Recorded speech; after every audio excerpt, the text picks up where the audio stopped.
Nice, I say back, and we grin at each other out of our bedroom windows.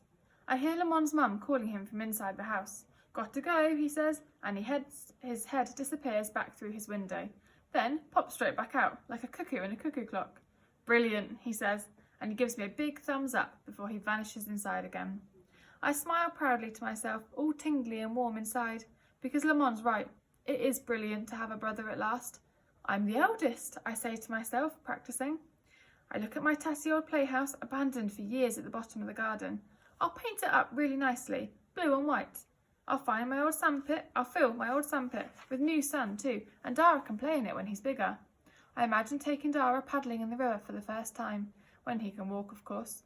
Then I imagine holding his hand as he toddles along the high street, and, in my head, Mrs. Rodriguez, my old primary school teacher, comes out the co-op and sees us. Who's this then, Charlie? She asks in my daydream. This is my little brother Dara, I say out loud, bringing myself back to where I actually am. I hear a real-life meow. It's Howard Carter, my cat, who's in the kitchen still waiting for his breakfast. Poor old Howard Carter. Usually Mum feeds him first thing. Or Dad. Maybe looking after Howard Carter will end up being my job now that Dara's here. I head downstairs to feed him. As I pass Mum and Dad's bedroom, I hear Dad's voice from behind the closed door. Are you sure? He sounds serious. I stop to listen. Are you sure you're sure? Did you mention it to the doctor? My heart starts to thud.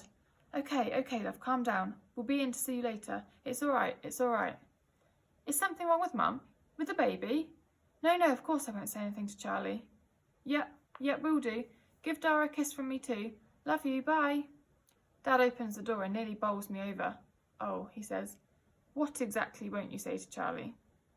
Oh, he says again. What's wrong? Is Mum sick? Is Dara all right?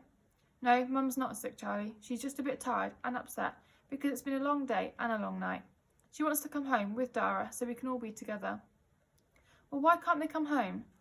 They will. The doctors just need to check them both over and say it's okay first. That's why Mum's so worried? Dad hesitates. She's not worried. My dad is a really bad liar. I stare at him until his eyes meet mine. Charlie, he sighs again, we don't want you to worry. Dad, I sigh back at him, I'm already worried and I'd rather know what to worry about. Otherwise, I'll just worry anyway. I'll worry about stuff that isn't even actually happening.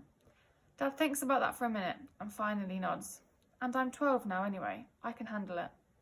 Dad smiles, his eyes crinkle up at the edges. Mum's a bit worried about Dara. The doctors did some tests. They listened to Dara's heart, and it doesn't sound quite right. So they're doing some scans and things to check that everything's fine. That's all. It's probably nothing to worry about.